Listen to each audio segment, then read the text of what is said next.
uno de ustedes. Para nosotros es un honor contar con tan ilustre ponente como lo es el licenciado Eduardo Jaime Román, quien nos guiará en este seminario. Me complace asimismo compartir su trayectoria. El licenciado Eduardo Jaime Román es licenciado en Derecho, tiene una maestría en Derecho Constitucional, Amparo y Derechos Humanos.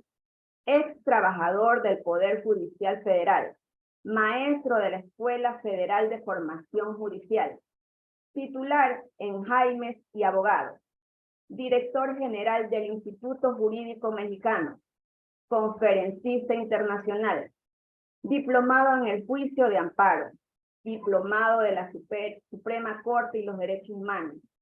Posee 102 cursos impartidos de Derecho, 156 cursos de titulación por excelencia académica. CEO Junior en Inmuebles, candidato al premio jurídico por el gobierno del estado de Guerrero en el 2019. Presidente del periódico Prensa Noticias, ex asesor jurídico de la Junta Privada del Distrito Federal. Conferencista en el Senado de la República, en la Cámara de Diputados y abogado postulante catedral. De la misma forma, le enviamos un cordial saludo a las personas que se conectan a la transmisión en vivo mediante la página de Facebook de Unión Jurídica Estudiantil. Es un placer contar con su distinguida compañía el día de hoy. Bienvenido, licenciado, la sala es suya. Pues muchas gracias, mi estimada licenciada, por la presentación.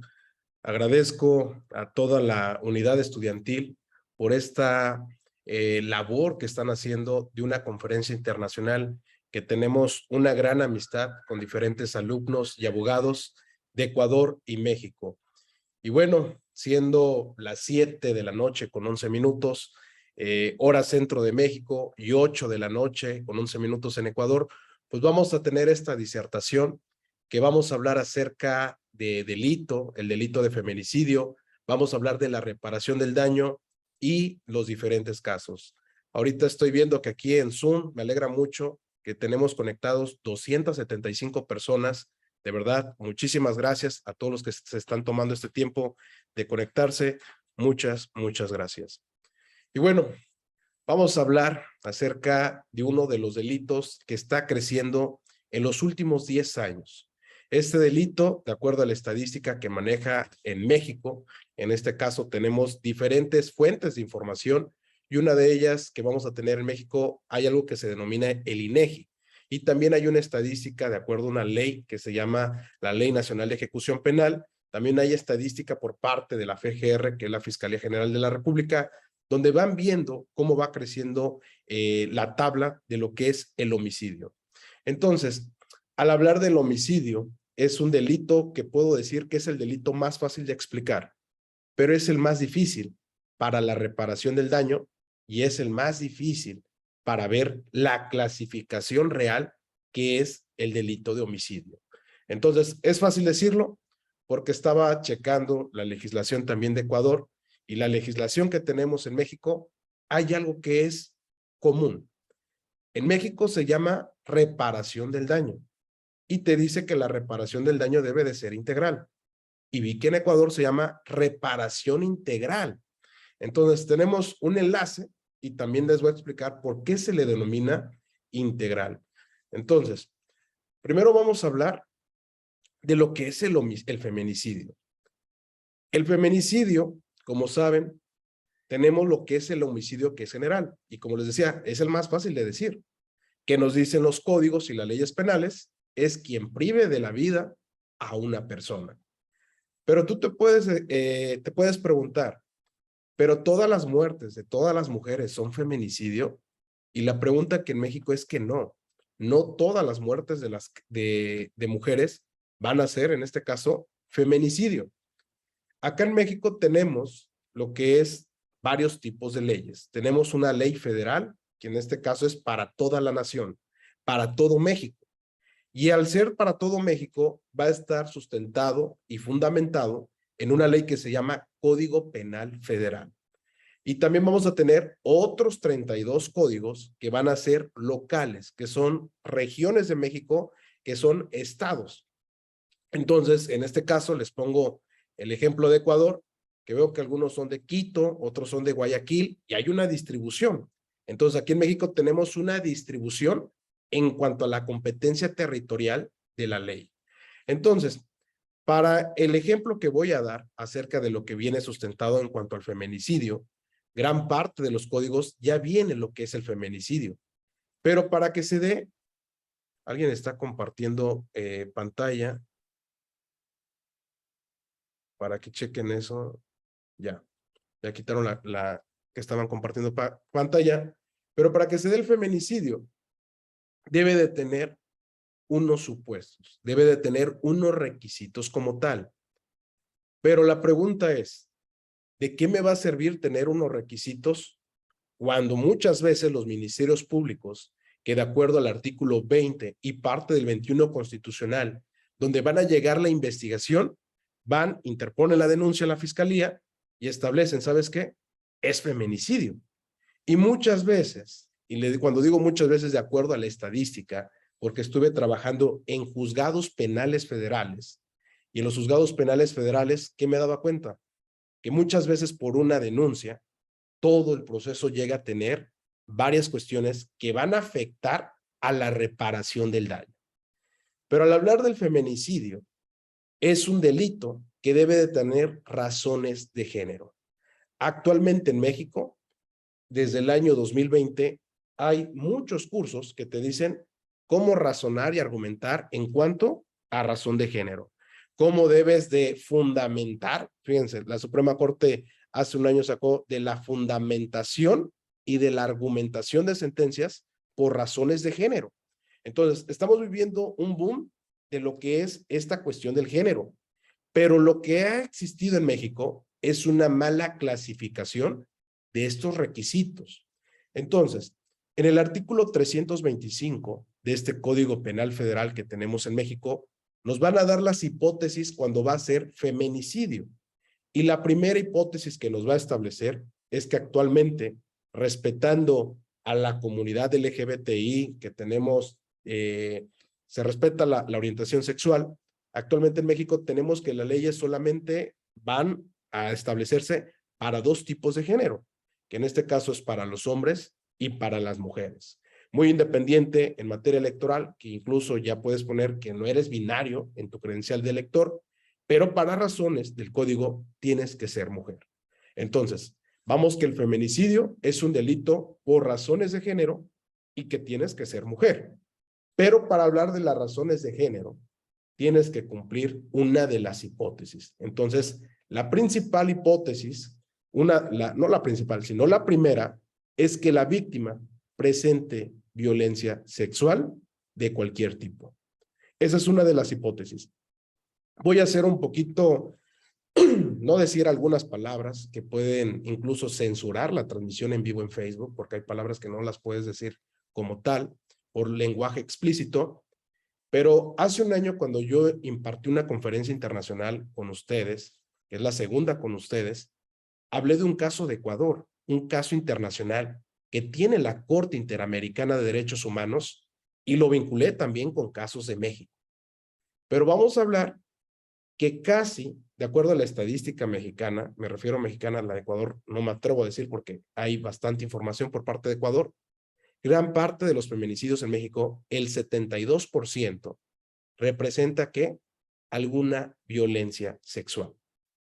Y de acuerdo a lo que tenemos a la doctrina mexicana, la violencia sexual va a ser toda cuestión que tenga manipulación o alguna afectación, ¿de acuerdo? A los puntos, no, les digo que no quiero decir algunas palabras por la transmisión en Facebook, algunos puntos que atañen a la mujer, que ya se imaginarán.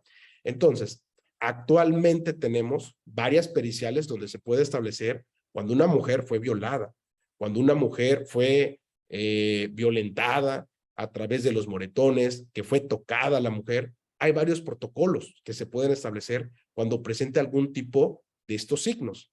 Entonces, cualquier signo que tengamos de violencia va a ser una cuestión de feminicidio. Entonces, la segunda hipótesis, que incluso hace un año me recuerda a la triste historia que les conté a la familia jurídica de Ecuador, que era del caso que sucedió aquí en México. México tiene 32 estados.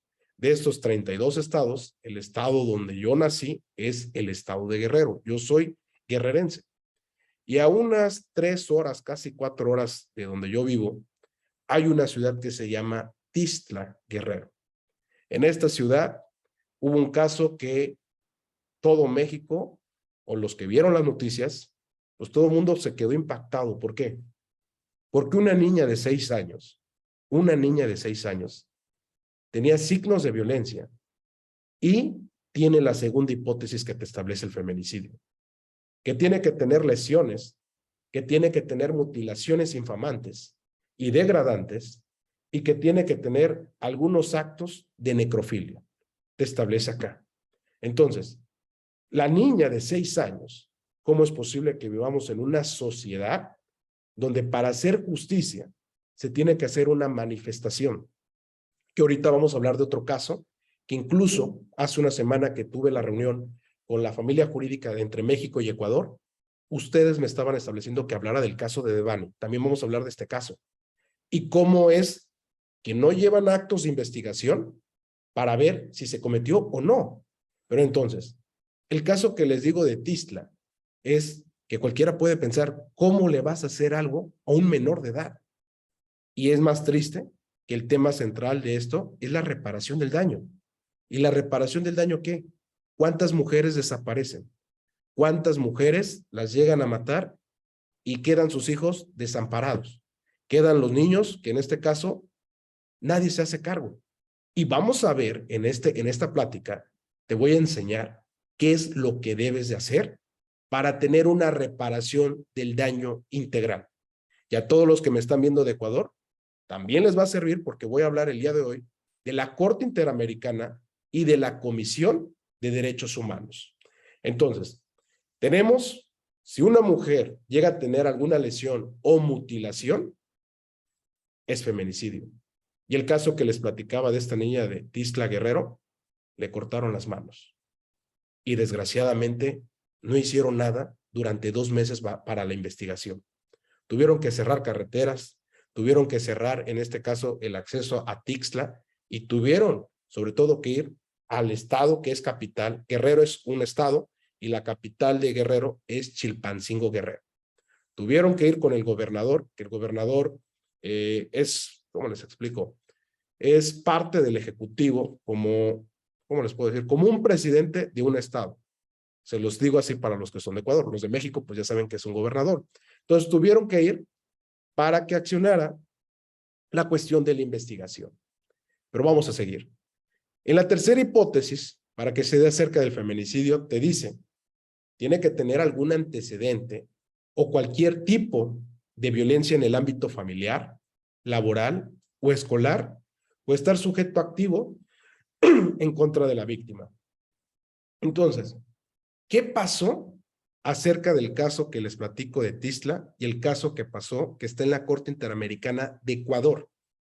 El caso que les digo de Ecuador es de cómo un director abusó y violó a una niña. El caso de México que les estoy diciendo es acerca de una niña de 6 años que fue mutilada y que fue violada aparte. Y en la investigación que se dio es que fue un tío. ¿Y el tío qué creen? Está prófugo de la ley. Les pido una disculpa. Algunos, como saben, no tengo ahorita una garganta del todo bien, ya que tuve unas audiencias en esta semana y sí, de verdad, ando un poquito malo de la garganta. Entonces, si se me va la voz, una disculpa por esta situación. Incluso el día de ayer estuve en Acapulco, Guerrero, una de las playas más hermosas de México. Igual, le tuve que decir al juez, ¿sabes qué? Un receso porque se me está cortando. Entonces, vamos a continuar. Entonces, ¿cuántas veces en este tercer supuesto que nos establece la ley hemos escuchado de personas y de mujeres que llegan a ir a la fiscalía, que aquí en México es parte del gobierno, que va a hacer la investigación del delito? ¿Y qué creen? Me ha tocado en el despacho donde me dicen, no me quieren recibir la denuncia. No me quieren escuchar para que el Ministerio Público, les digo en lenguaje llano, para que escriba la denuncia. Yo estuve como asesor en la Junta Privada del Distrito Federal, que el Distrito Federal ahorita es la Ciudad de México. Cuando estuve ahí, tenían una estadística, porque la Junta Privada no cobra, de cuántas personas iban porque el Ministerio Público no les recibía lo que es la denuncia. Y cuando iban, pues ¿qué pasaba? Todavía que la persona iba denigrada, no nada más en feminicidio, en violación, en otros delitos, y decían, ¿pero qué puedo hacer? ¿Qué es lo que puedo hacer cuando a una mujer le cometen un delito? Y actualmente en México tenemos gobierno del estado que han implementado algunas fiscalías. Espérenme, nada más denme 30 segundos, déjenme tomar agua porque la garganta se me está cerrando.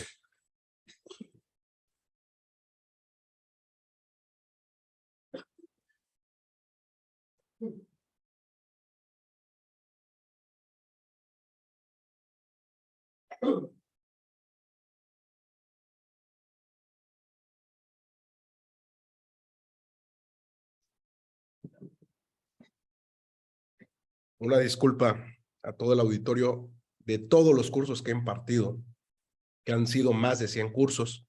Es el primer curso que me pasa que pues estoy enfermo, estuve a punto de cancelarlo, pero por amor al arte y sobre todo para no quedar mal con el auditorio de Ecuador, dije tengo que dar la conferencia internacional.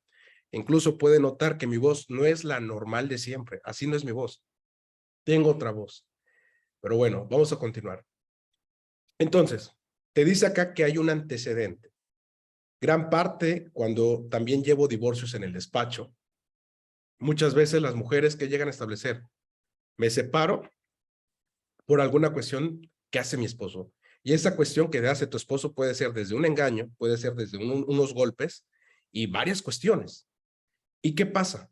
Siempre hemos visto que hay algunos casos que la mujer dice, es que lo fui a denunciar, pero no hicieron nada. Fui al Ministerio Público y me dijo que no es delito. Y esa es una frase muy común en México, el que no es delito. De acuerdo al Código Nacional, le impone una obligación al Ministerio Público. Y esa obligación que le impone al Ministerio Público es de recibir toda clase de denuncias. No importa si no se cometió el delito. Entonces, la pregunta es, si te dice que existe algún antecedente, ¿cuántas mujeres han calificado como homicidio sin respetar el tercer supuesto que te diga un antecedente? Entonces, ¿por qué es importante que se dé la cuestión del antecedente? Porque deben de saber que el delito de feminicidio, de acuerdo al Código Penal Federal, que nos establece las sanciones y las penas que tenemos en México, la pena máxima de años de prisión la tiene el delito de feminicidio. Es uno de ellos. ¿Y cuánto es la pena máxima? Son 60 años. Entonces, al hablar de esta cuestión del delito del feminicidio, en México tenemos una clasificación general que te da el artículo 7º del Código Penal Federal. Y te dice esta clasificación, que también Ecuador la tiene, acerca del delito culposo y el delito doloso.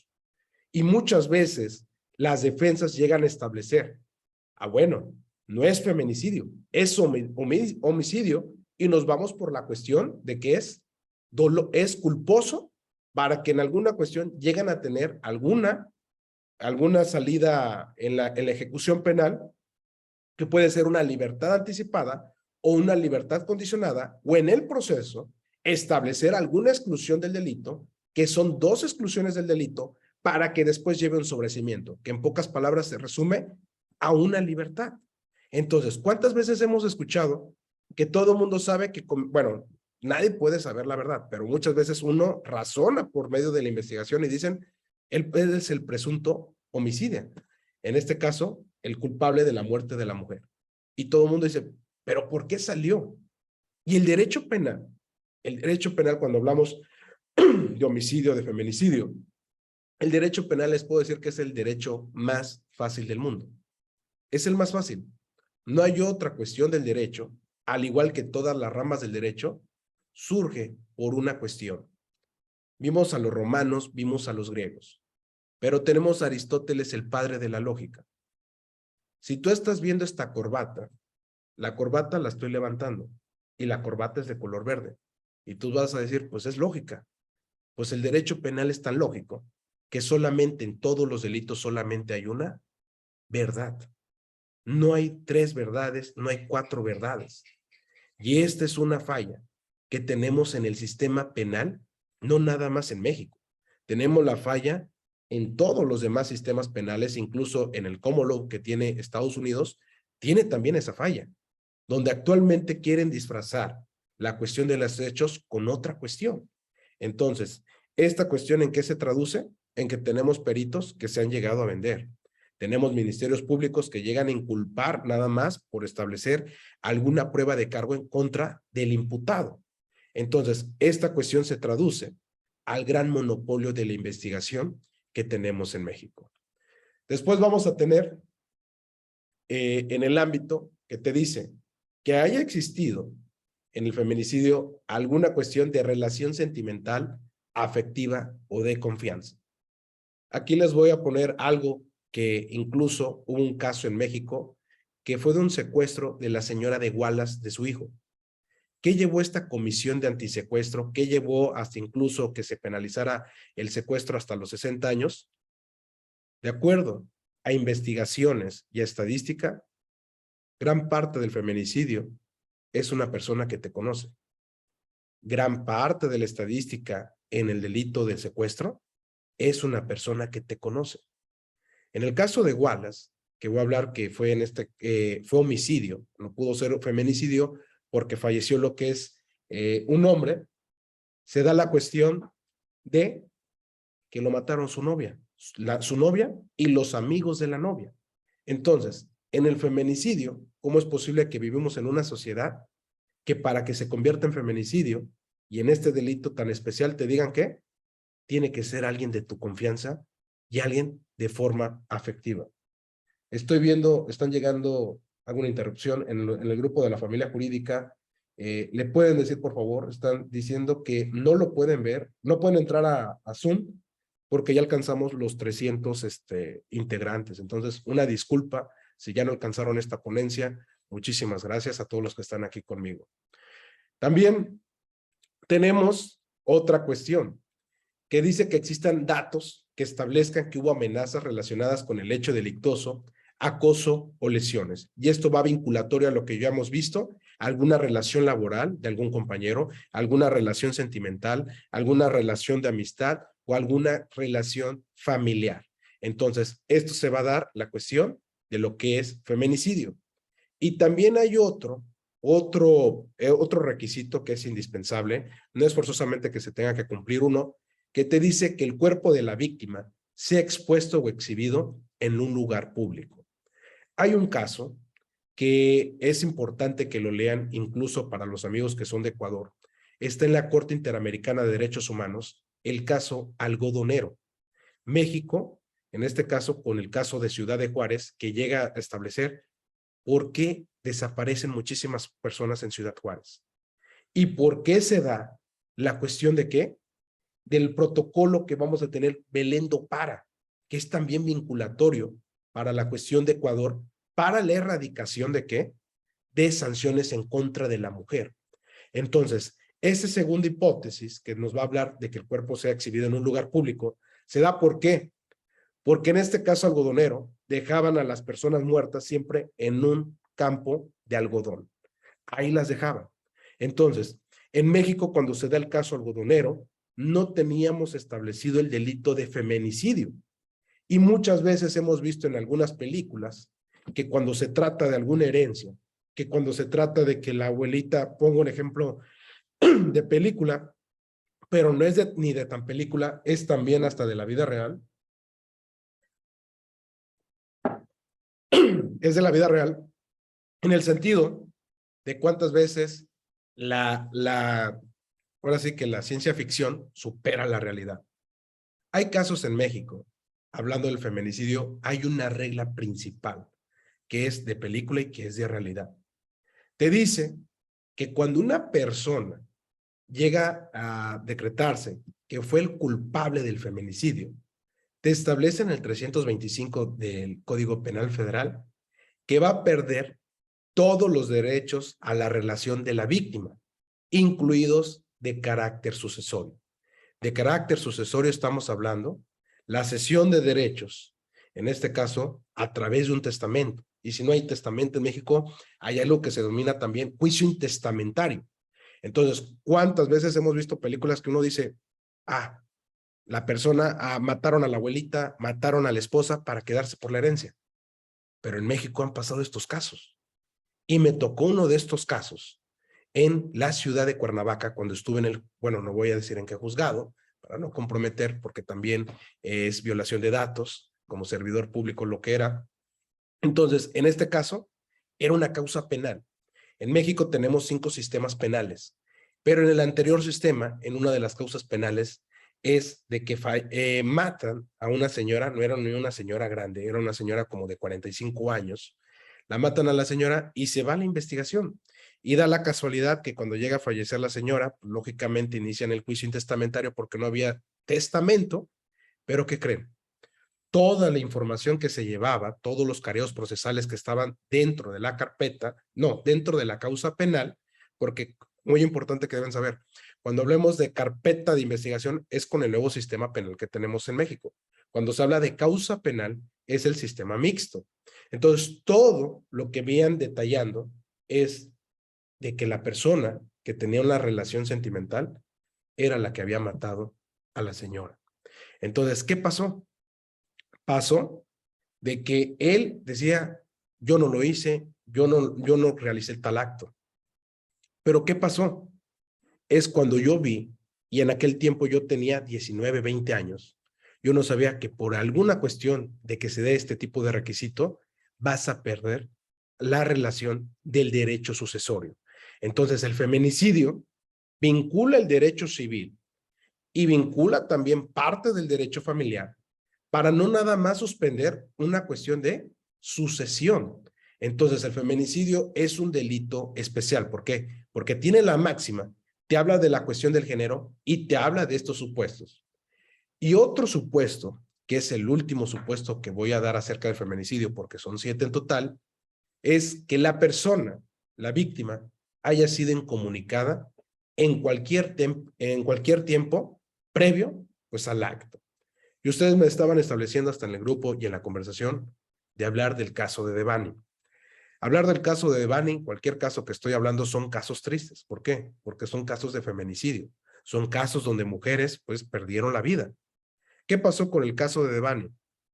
El caso de Devani, cuando comienza acerca de la investigación, y esto le hablo por la fuente de la carpeta de investigación y por todos los sucesos que cometieron, ¿cómo se viralizó este caso? Desgraciadamente se viralizó que la muchacha no aparecía. Se viralizó a través de cadenas de Facebook, a través de cadenas de WhatsApp. En Instagram estaban publicando todo mundo el caso de Devani. Tal es el caso que Ecuador lo conoce. Entonces, ¿qué pasó? Yo antes criticaba a los abogados o criticaba a las personas que se manifestaban por Facebook, pero esto lo criticaba hace 5 años. Pero me doy cuenta que actualmente las redes sociales son de gran importancia. ¿Por qué? Porque a través de una denuncia, lógicamente que no es una denuncia formal, pero sí es una presión, las redes sociales llegaron a investigar este caso cuando un padre y una madre estaban desesperados. ¿Qué es lo que pasó en el caso? Devani, para los que saben acerca de la investigación, desde un principio se habló del caso que el papá no era su papá biológico y que en uno de los ministerios públicos se estableció que ¿por qué iba a interponer la denuncia? Y era lo que les decía desde el inicio. Es que va a aparecer, es que no es delito. Y esa frase se lo establecieron. Entonces, imagínense, yo no me quiero imaginar un papá desesperado buscando a su hija. Yo actualmente tengo 2 hijas. Yo siento que la vida se me va. Entonces, ¿qué es lo que llega a suceder con este caso?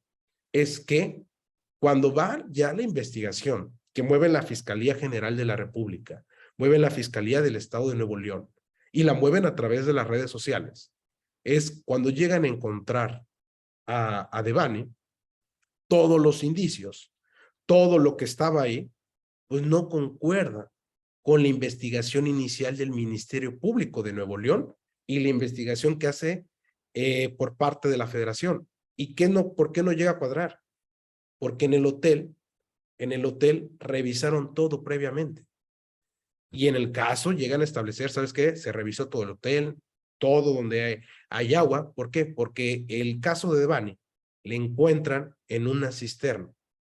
Yo el día de antier, bueno, ayer estuve en Acapulco, el día de antier estuve en Chilpancingo, incluso subí unas fotos que estoy ahí, estaba con peritos de la Fiscalía en un campamento forense acerca de fosas clandestinas y escuché muchas cuestiones.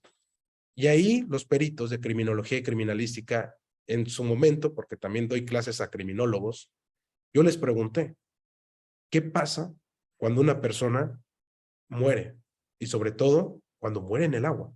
Porque no es lo mismo el proceso de putrefacción al aire libre al proceso de putrefacción en el agua. Cuando una persona muere en el agua, de forma general se los digo, para que salga a brote, tiene que haber expulsión de gases para que la persona. Y lógicamente, como todo mundo sabe, cualquier cuerpo llega a apestar desde las primeras horas después de que fallece la persona. Entonces, yo hablando con especialistas, llegan a establecer que el caso de Devani, de acuerdo a la criminología y a la investigación que se da, pues sembraron la cuestión de lo que es el cuerpo. Hablo de acuerdo a lo que dicen los criminólogos, porque para empezar, no es mi área la criminología, pero hablo por la investigación científica que dan otros especialistas en la materia. Pero ¿por qué es importante este caso de Devani? ¿Por qué hablo del caso de Tizla? ¿Por qué hablé del caso de Ecuador ante la Corte Interamericana de Derechos Humanos? Porque todos tienen algo en común, hasta incluso el caso algodonero. Lo que tienen todos en común es la gran falla de la reparación del daño. El hablar de la reparación del daño, uno puede decir, en Ecuador se llama reparación integral, en México se llama reparación del daño y dice que va a ser de forma integral. Pero uno puede decir, por lógica, pues ya no puedes reparar el daño, porque una mujer ya no la puedes traer a la vida. A una mujer, alguien que se muere, ya no hay manera de traerlo. Pero ¿qué pasa con estos casos que dicen, bueno, ya se murió? ¿Qué pasa con la familia? ¿Qué pasa cuando muere una madre de familia y deja a los hijos desamparados? Todo el mundo se queda hasta ahí. Y este caso que les hablo del caso algodonero, el caso que tuvo Ecuador, es que el propio sistema penal de Ecuador, el propio sistema penal y la justicia mexicana y la justicia de Ecuador no supieron cómo hacer la reparación del daño. Cuando hablamos de la reparación del daño, hablamos de un tema que es muy importante en la vida, porque el día de mañana, si eres penalista o no, debes de saber qué es lo que llegues a saber el día de mañana que te llega a pasar un caso en materia penal. Tenemos una ley en México que se llama Código Penal Federal. En el Código Penal Federal, en su artículo 30, nos establece qué es la reparación del daño. Y también vi acerca de la reparación del daño que tienen en Ecuador, y en Ecuador está en el artículo 77. En México está en el artículo 30. Y lo que veía es que hay gran similitud en cuanto a la reparación del daño. En Ecuador lo tienen como un principio, aquí en México también lo tenemos como un objeto de la cuestión de la reparación del daño, pero me gusta más el de Ecuador, porque el de Ecuador te dice, ¿sabes qué? Vamos a velar que se llegue a esa reparación integral. Y en México no lo tenemos como un principio, lo tenemos como un objeto en el artículo 2 del Código Nacional en el Código Penal Federal y parte del Código Nacional de Procedimientos Penales. Y te dice la primera hipótesis de la reparación del daño, la restitución de la cosa obtenida por el delito, y si no fuere posible, porque no fuere posible, estamos hablando de delitos como homicidio o feminicidio, que ya no se puede dar una restitución de la cosa. Te dice, si no fuera posible, el pago del precio de la misma a su valor actualizado. Y una pregunta que le quiero hacer a las 300 personas que me acompañan en el auditorio. ¿Todos tenemos un precio como una persona ante la ley? Podemos decir, él vale 1,000,000 de pesos, ella vale 2,000,000 de pesos cuando hablamos del feminicidio, o todos somos iguales.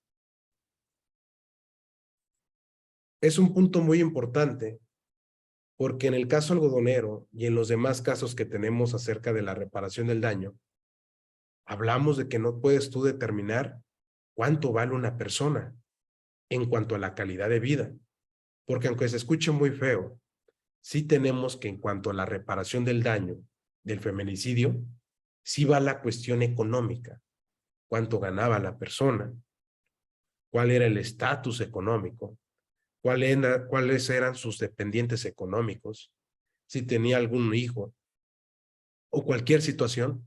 Todo esto va a depender para la reparación del daño. Pero cuando hablamos de una persona, estamos hablando que en México es que el casi 65% es pobreza extrema. Para los de Ecuador pueden pensar que todo mundo es millonario en México. No todo mundo es rico, pero sí tenemos clase media. Pero la cuestión es, en México, 1,000,000 de pesos en dólares, para los que están en Ecuador, porque me acuerdo que me hablaban en dólares, son 50,000 dólares. 1,000,000 de pesos equivale a 50,000 dólares, conversión mexicana. Y la cuestión es, ¿ustedes se imaginan que una persona que mata a una mujer tenga 50,000 dólares para una reparación del daño? Digo, de manera general. Lógicamente que no. Nadie tiene los 50,000 dólares y nadie va a tener ni 100,000 dólares para dar una reparación del daño. Y te dice restitución de la cosa o paga el daño a su valor equivalente.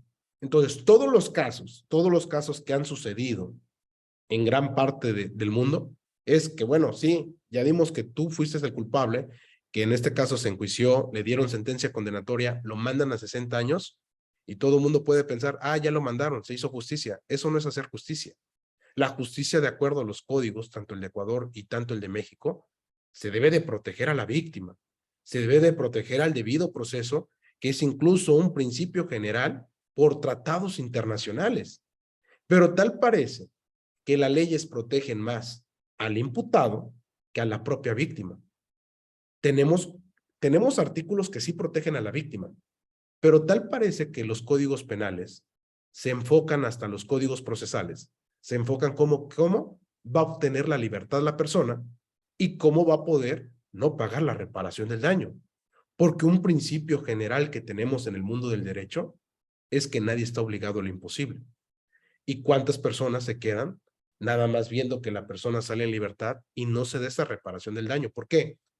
Porque la reparación del daño, y como lo establece Ecuador como un principio y como lo establece México, debe de ser integral. Y cuando hablamos de que debe de ser integral, es que debe de partir de varios puntos estratégicos. Y esos puntos estratégicos que debe de establecer es que debe de pagar el pago de la pérdida del ingreso económico. Debe de pagar abogados. En este caso, por la víctima, en México se denomina asesor jurídico. Debe de pagar hasta ayuda, no nada más atención médica, sino atención psicológica. Debe de pagar la cuestión, cuando hablamos de menores, de la educación. Porque cuando hablamos de educación, tenemos varios tratados internacionales que hablan de los derechos del niño. Y uno de los principales derechos que va a tener el menor es a la manutención y a la pensión alimenticia, que incluso en la Declaración Universal de los Derechos Humanos, que se da en 1945, nos habla acerca de la pensión alimenticia que deben de tener, ¿qué? Los menores de edad. ¿Y qué pasa con estos niños? Que cuando se dicta sentencia y llegan a establecer si se comete el delito, pues no se les llega a pagar la reparación del daño. Y la pregunta es, bueno, si ya sé que debo de pagar la reparación del daño, ¿qué es lo que debo de hacer? Esto pongan mucha atención porque es vinculante para México, es vinculante para Ecuador. La cuestión de la reparación del daño es cuando ya no se llega a establecer y el imputado, bueno, ya no es imputado, ya es sentenciado, está bajo condena, y él no ha pagado ni la parte de la multa y la parte de la cuestión de la reparación del daño, porque en México se divide en dos. Se divide como una sanción pecuniaria que establecen los códigos penales, y esta sanción pecuniaria se divide en dos, que es multa, dinero para el pago hacia el Estado y dinero para la víctima. Entonces tenemos que la víctima es quien resiente el daño, pero lógicamente que la reparación del daño no se le puede dar a la víctima. ¿Por qué? Porque en el feminicidio ya falleció la mujer. En este caso tiene que ser ¿para quién?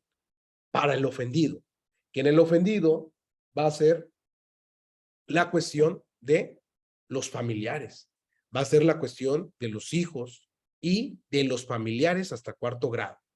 Entonces, tú puedes decir, pero bueno, maestro, nadie va a tener 100,000 pesos, nadie va a tener 50,000 pesos.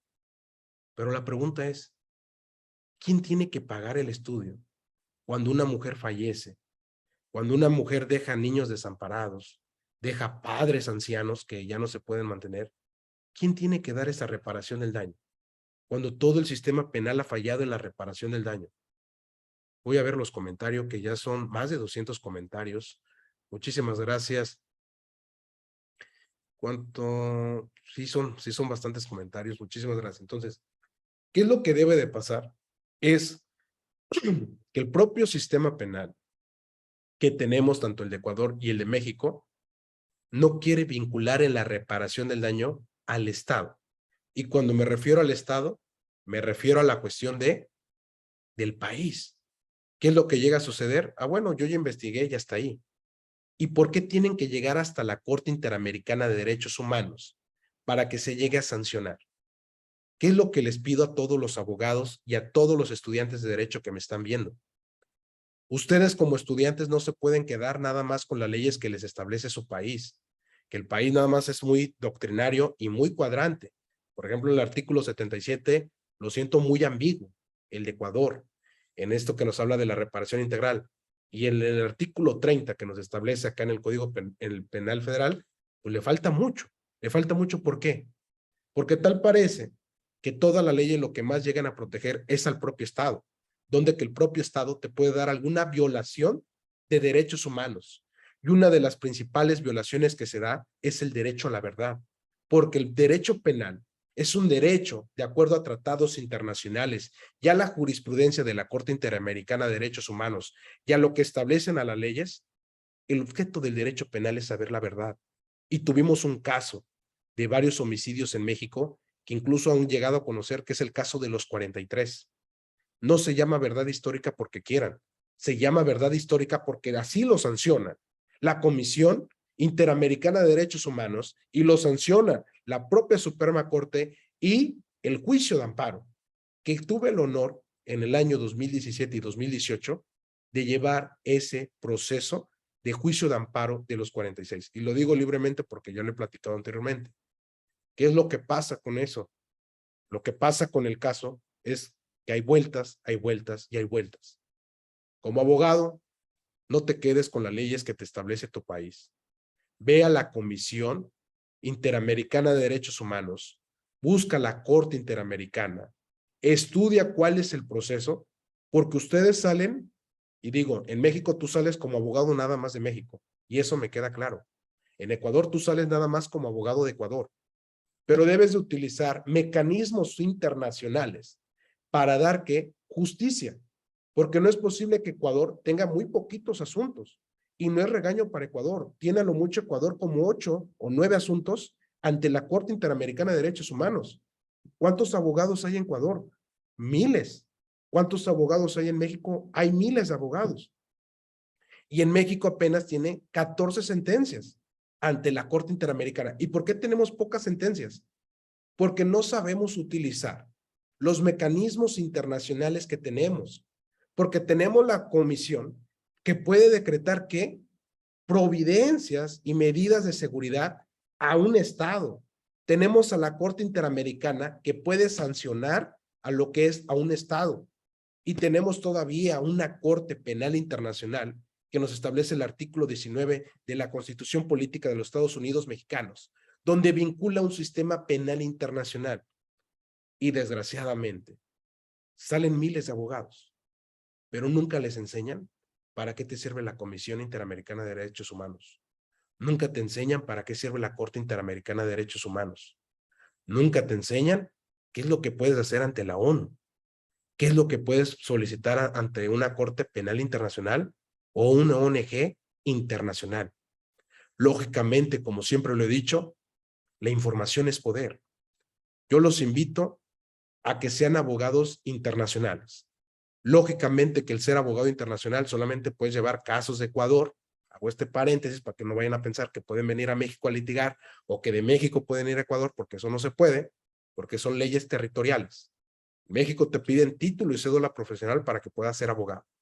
Entonces, la reparación del daño, la gran falla es que no hay un protocolo de reparación del daño para algún delito del índole permanente o continuado para que se pueda establecer que alguna sanción, recordando que un principio general de la Corte Interamericana de Derechos Humanos es la no repetición. Y le pregunto a la gente de Ecuador que me está viendo, en la sentencia que dictan de la menor que muere que fallece en el caso de feminicidio de Ecuador, te establece que cada sentencia tiene que de establecer la no repetición y debe de establecer reparación del daño. Y les pregunto, ¿mueren mujeres en Ecuador? En todo el mundo mueren mujeres.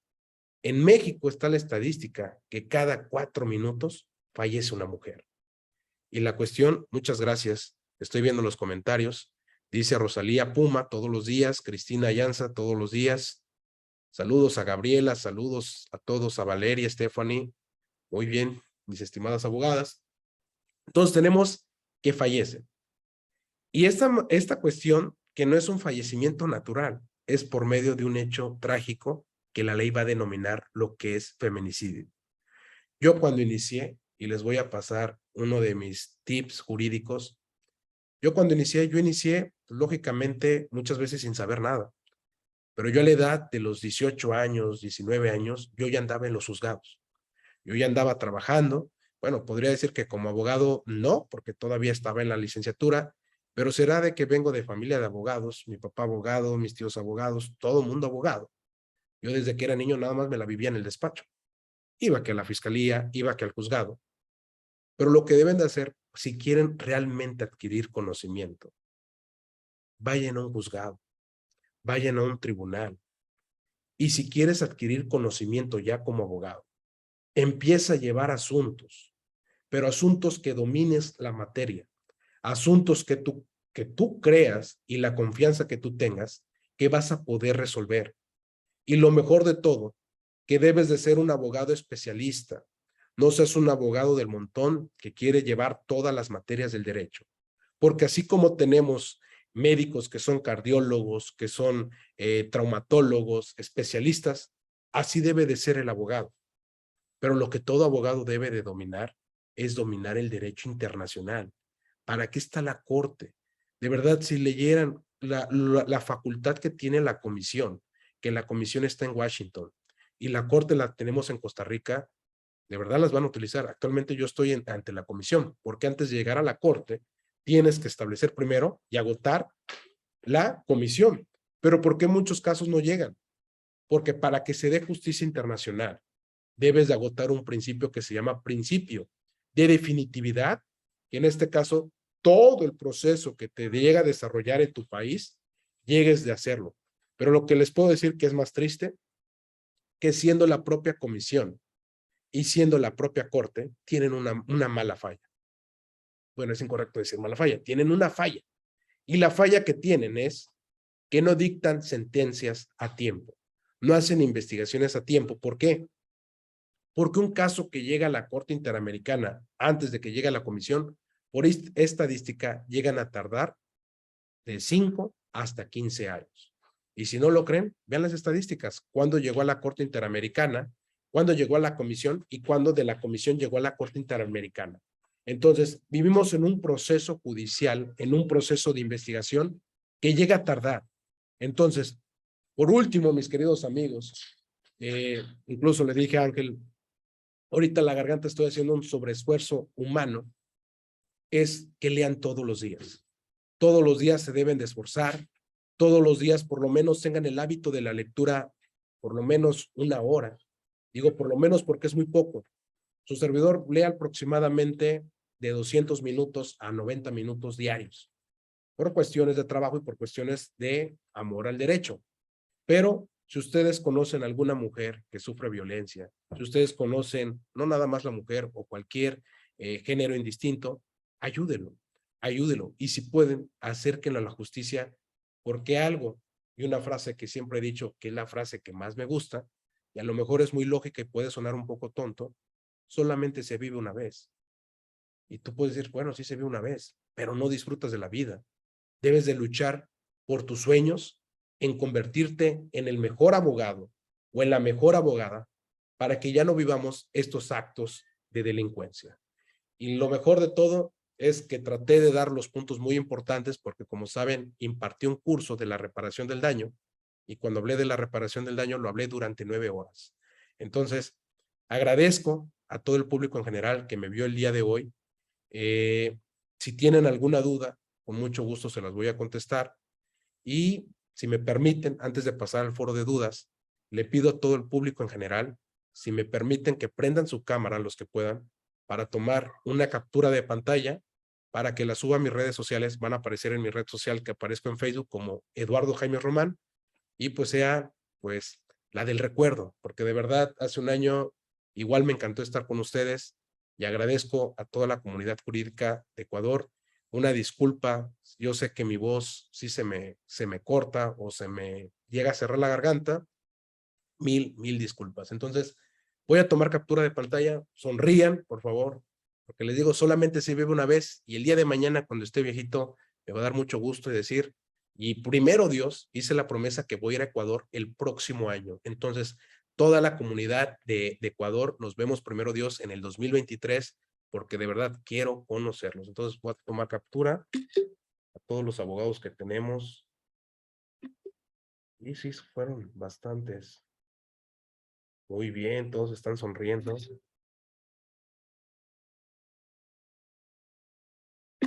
Disculpen si me tardo, veo que son 12 cuadrantes que tenemos. Ahí estoy viendo, mi estimado Brian Rodríguez, que nos están viendo en mis alumnos desde la Ciudad de México, desde el Senado de la República. Ahí están unos alumnos que están. Saludos, Brian. Me da muchísimo gusto verlos, mis queridos alumnos. Voy a tomar captura. Muchísimas gracias a todos los que se conectaron. Y como les digo a mis alumnos, me pueden preguntar lo que ustedes gusten, porque si alguien va a dar una disertación o algún curso, pues hay que sacarle el máximo jugo.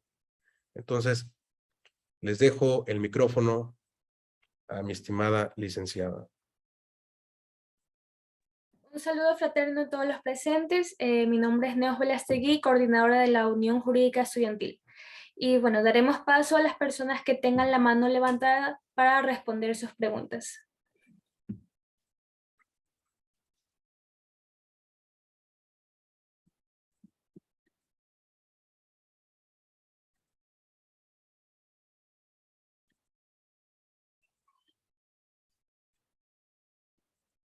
Sí, yo quisiera hacer una pregunta. Adelante. Ángel. Hola, doctor. Qué gusto tenerlo acá y felicitaciones por su ponencia y gracias por siempre abrirnos las puertas acá a los estudiantes de la Universidad Estatal de Milagro. Pero hay algo que quizás usted nos ha indicado que la preparación debe ser constante, pero más allá de la preparación, desde la parte del Estado, ¿cuál debe ser la esencia o la parte principal para que el feminicidio, en México es feminicidio, acá se lo conoce como femicidio, ¿no? Desaparezca? Yo creo que siempre la base de todo país, pues, y de toda sociedad es la familia, pero quizás, para mí debería ser desaparecer, pero quizás disminuya. Y no solamente en leyes, sino hablo a nivel general, ¿no? Muy bien, mi estimado Ángel. Mira, lo que yo he visto como padre de familia, te digo porque tengo a 2 hermosas princesas que Dios me envió. Yo lo que te puedo decir que para que desaparezca el feminicidio es la educación a los hijos. Un niño que nace con amor, un niño que el papá está preocupado, pues va a ver que un niño pues va creciendo con valores y va creciendo con educación. Esa es por la parte amable. La parte amable es que a un niño se le inculque la educación. Pero yo te puedo decir que deberían de existir programas para tratar enfermedades mentales.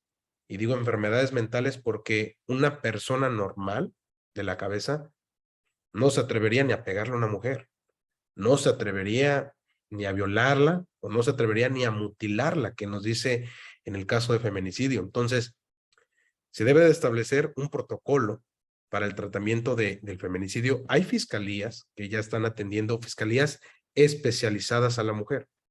Y la cuestión es, ¿de qué nos sirven las fiscalías si la propia fiscalía no te quieren recibir ni la denuncia?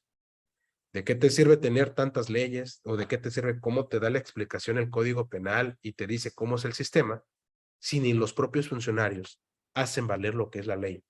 Entonces, para desaparecer el feminicidio como tal, debemos de hacer el cambio uno mismo, porque una persona pues, no puede cambiar a toda la sociedad o no puede cambiar el todo el mundo, pero ustedes como futuros abogados sí pueden educar a sus hijos, pueden educar a sus familiares de que no lleguen a cometer algún tipo de feminicidio. En su tiempo en México estaban hablando ellos de la solución de la pena de muerte. En su caso estuvo lo de la pena de muerte en México, estuvo cadena perpetua. Pero recordando que por tratados internacionales y porque lo establece después del caso de Rosendo Radilla, un caso que llega a la Corte Interamericana de Derechos Humanos y la Corte sanciona al Estado mexicano, hay un principio que se llama progresividad. Entonces, si yo te digo que se implemente la cadena perpetua o la pena de muerte, es legalmente imposible por el principio de progresividad. Pero lo que yo sí te puedo decir que realmente para desaparecerlo, sí está difícil. ¿Por qué? Porque vivimos en un repunte de delitos dolosos. Y al revivir este punto de delitos dolosos, pues, lógicamente algo está pasando mal con la sociedad, algo está pasando nada más. Hay una investigación que, por ejemplo, los videojuegos llegan a afectar a los niños. No sé si han visto los casos que han sucedido en Estados Unidos que salen y empiezan a matar a todos los estudiantes de la escuela. ¿Y quién fue el que los mató? Pues otro alumno. ¿Y todo por qué? Por algún tipo. Y no quiero culpar a los videojuegos, ¿no? Pero sí vivimos en una sociedad que tiene mucha información. Y a veces esa mucha información llega a afectar a estas personas. Pero no es de mucha información, es de mucha distracción. Porque una persona culta no hace ese tipo de cosas, mi estimado Ángel. Y podría decir que es una de las preguntas más difíciles, porque para erradicar un problema, primero hay que educar acerca de este tema. Tenemos a Fernando Cortés, que también desea hacer una pregunta. Buenas noches. ¿Sí me escucha, abogado? Sí, mi estimado, sí te escucho. ¿Cómo está? Muchas felicidades por la exposición. Me ha hecho sacar el COIP y tenerlo en la mano, ya que tocó el tema del artículo 77 acá en Ecuador, del COIP, que justamente habla de la reparación integral de los daños. Y usted decía que le gusta mucho más la legislación o cómo lo tipifican acá. Y estoy de acuerdo. Es más, yo vivo enamorado del COIP en cuanto al texto, el objetivo, o sea, el texto aquí. Es muy bueno, es excelente, pero yo leo, ¿no? Está mecanismos, la restitución, la rehabilitación, las indemnizaciones de daños materiales e inmateriales, las medidas de satisfacción o simbólicas y las garantías de no repetición.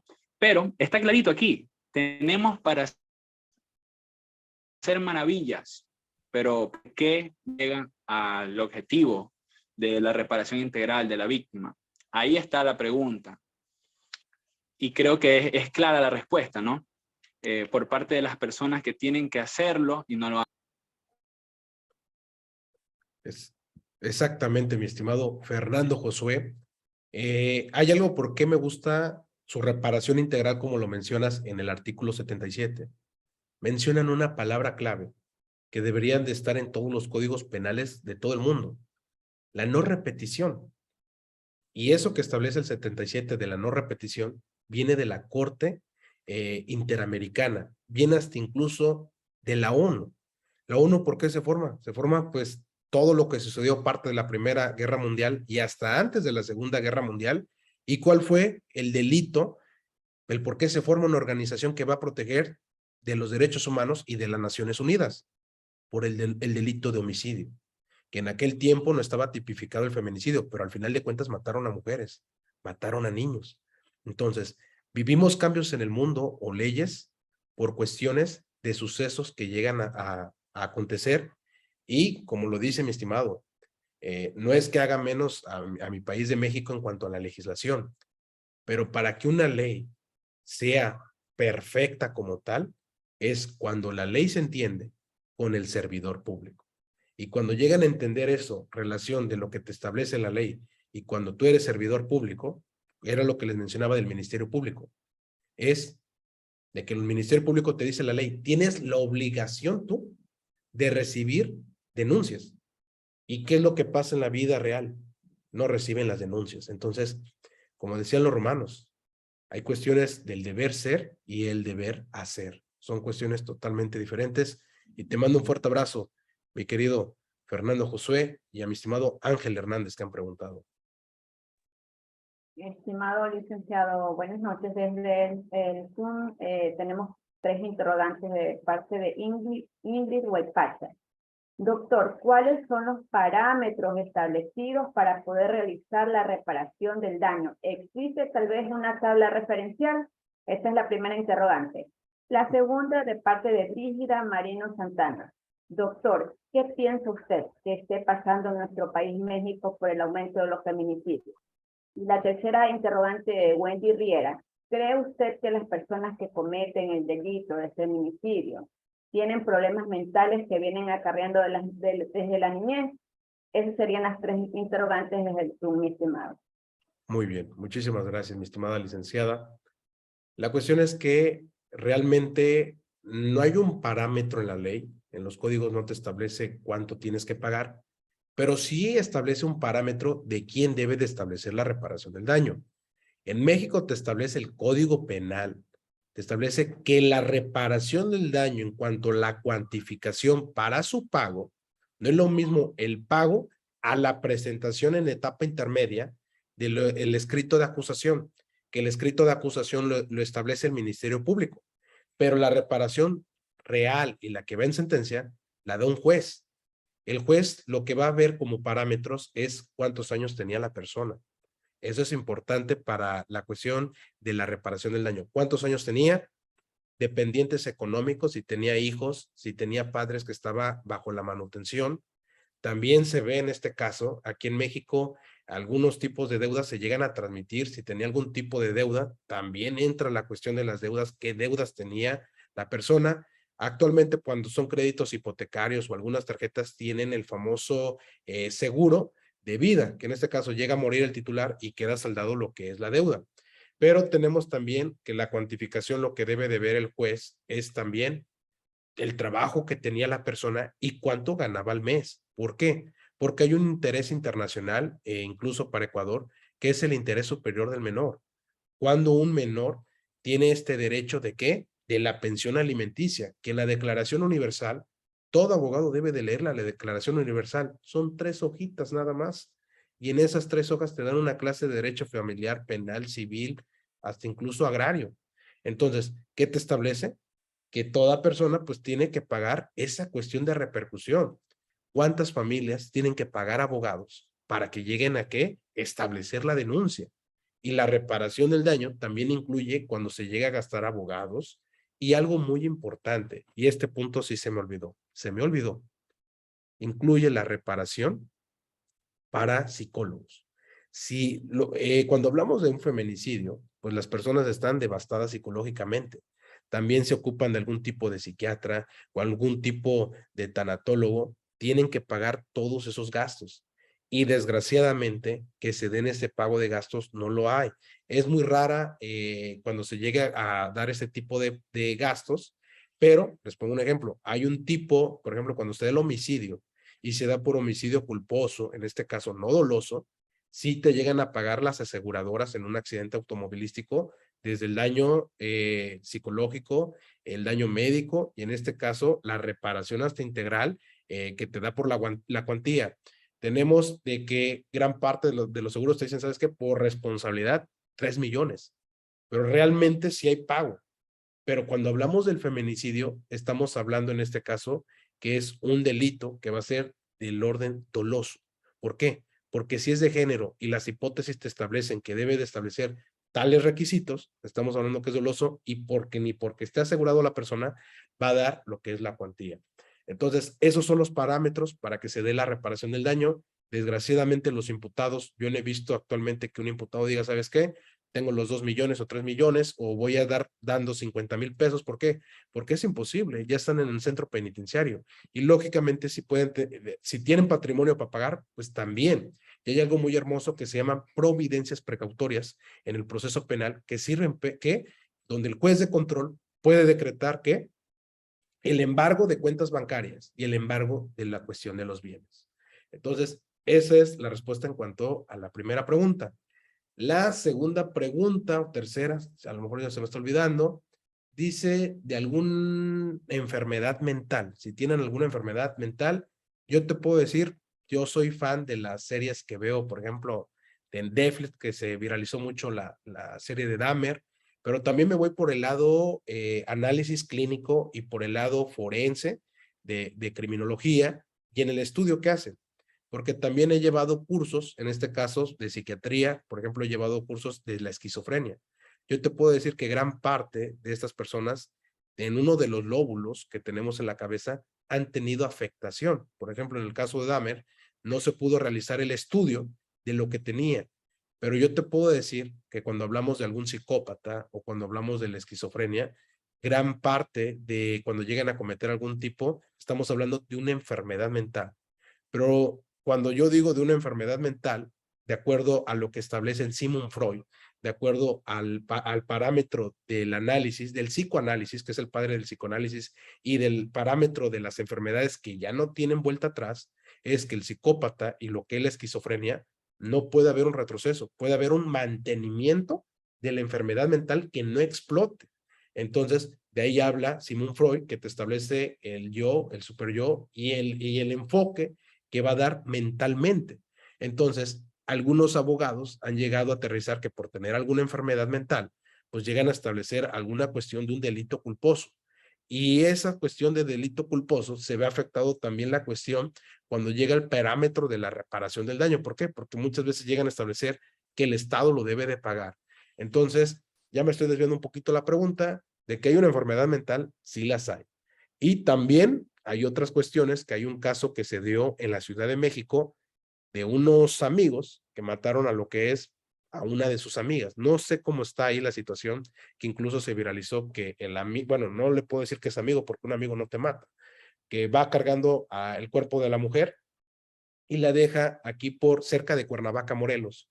Entonces la cuestión es que desgraciadamente no todos los que llegan a matar es que forzosamente tengan que tener una enfermedad mental. Entonces realmente ahí sería un análisis de perfil psicológico y hasta psiquiátrico, que incluso ahí con mis alumnos criminólogos que también están acá en la conferencia, les mando un fuerte abrazo porque ellos hasta me enseñaron los tipos de perfiles que tenemos psicológicos. Entonces, si hay alguien más, bueno, adelante, licenciada, mi estimada Marjorie.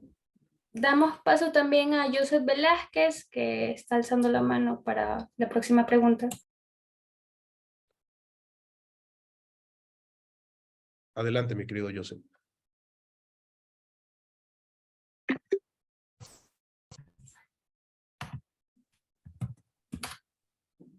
Ahí tiene aperturado el micrófono. Sí. Sí, es que no me permitía.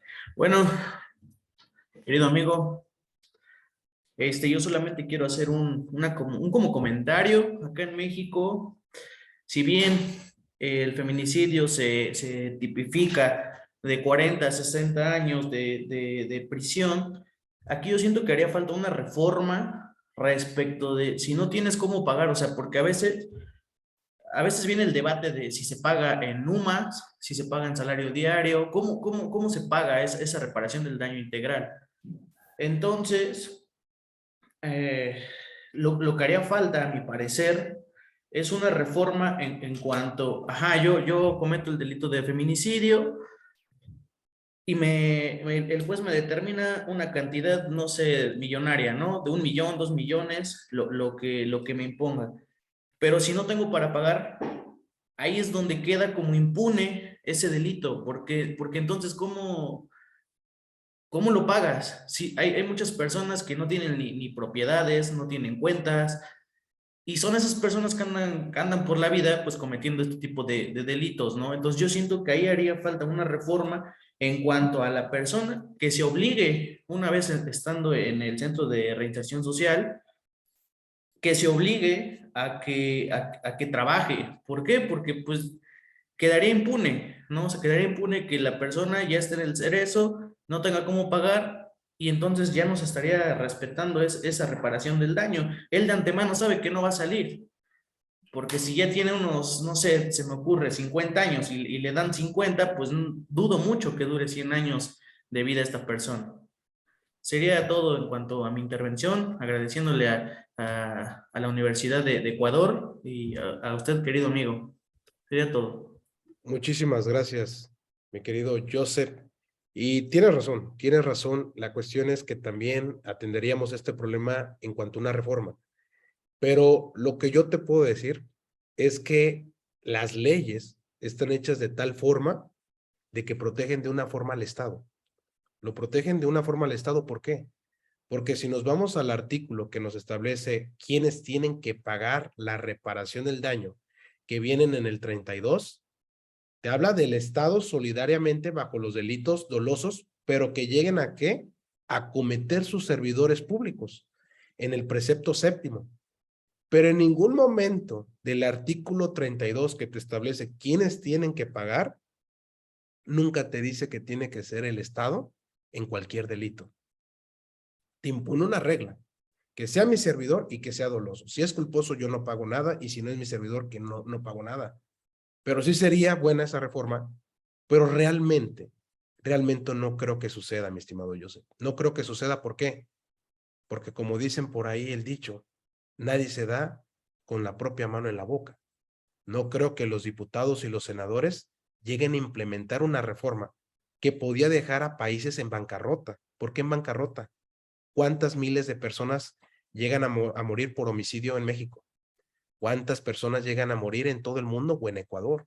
Lógicamente estamos hablando que son miles de personas, y el tabular una sanción de cuánto cuesta o cuánto es el valor, que se escucha feo, de una persona realmente, deja quebrado un país. Entonces, desgraciadamente no lo hay, pero sí sería una buena reforma. ¿Y qué nos enseña lo del caso de Ecuador que llega a la corte? ¿Qué es lo que nos enseña el caso algodonero? Que para que el Estado llegue a pagar la reparación del daño, tienes que recurrir a instancias internacionales. Entonces, al recurrir a instancias internacionales es cuando la corte llega a establecer, ¿sabes qué? Págale la reparación del daño. ¿Y qué llega a suceder con este pago de la reparación del daño? Es que ya ni lo disfrutan sus hijos. Digo, disfrutan porque desgraciadamente, ¿qué pasa con el caso algodonero? O te pongo un ejemplo, el caso de Rosendo Radilla, que se llevan más de 35 años de investigación y fue de desaparición forzada para que se diera la investigación y un resultado en una reforma sin precedentes que tenemos en México, que hasta incluso ya no está, bueno, sigue existiendo el sistema mixto inquisitorio y pasamos al sistema penal acusatorio y oral. Y acá son dos factores para esa reparación. Primero, no puedes ir a la comisión directamente. Tienes que establecer lo que es el juicio de amparo. ¿Por qué? Porque para que tú llegues a la comisión o a la corte, te solicitan efectivamente que agotes el juicio de amparo. ¿Por qué? Porque te dicen, agótame toda la definitividad que tienes de medios y de recursos jurídicos que tengas en tu país. Y por eso muchos abogados, yo les puedo decir, y no me van a dejar mentir para los que son de México, tú vas al fuero común o al fuero estatal de los juzgados y están llenos. Tú vas al fuero federal y son pocos, no está lleno. Entonces, ¿qué es lo que vemos el problema en México? Que todo mundo domina lo del fuero común. Pocos son los que dominan el fuero federal y son contados con la mano los que dominan el fuero internacional, el sistema penal, el sistema de derechos humanos internacional. Por eso yo en el año 2021 tomé la decisión de formar una capacitadora de abogados que se denominaba en su tiempo Instituto Jurídico Internacional. ¿Por qué le puse internacional? Porque no eres abogado nada más para llevar procesos que en México no te da justicia. Y en México hay muchísimos casos donde ¿qué? Hay un círculo vicioso en cuanto al juicio de amparo y hay un círculo vicioso para que el propio Estado no te llegue a dar la reparación del daño. Y para eso, a lo mejor suena comercial que ahorita voy a tener mi curso la próxima semana, es que el juicio de amparo, todo abogado lo debe de conocer, porque hasta con un juicio de amparo puedes establecer el mecanismo para que se dé la reparación del daño integral por parte del Estado. Pero, mi estimado Joseph, me da mucho gusto verlos a ustedes. Estoy viendo que se están desconectando algunos de ustedes. Antes de que pasemos a otra pregunta, déjenme grabar rápido para los que están acá. Ya éramos 300, van 250. Voy a grabar un pequeño video, 10 segundos para que prendan las cámaras los que puedan, por favor. A ver, déjenme ponerlo acá. Los voy a subir en mi red social, en mi página y en el Instagram. En el Instagram aparezco como Eduardo Jaime CR. Ahí los voy a estar subiendo. Y va el video.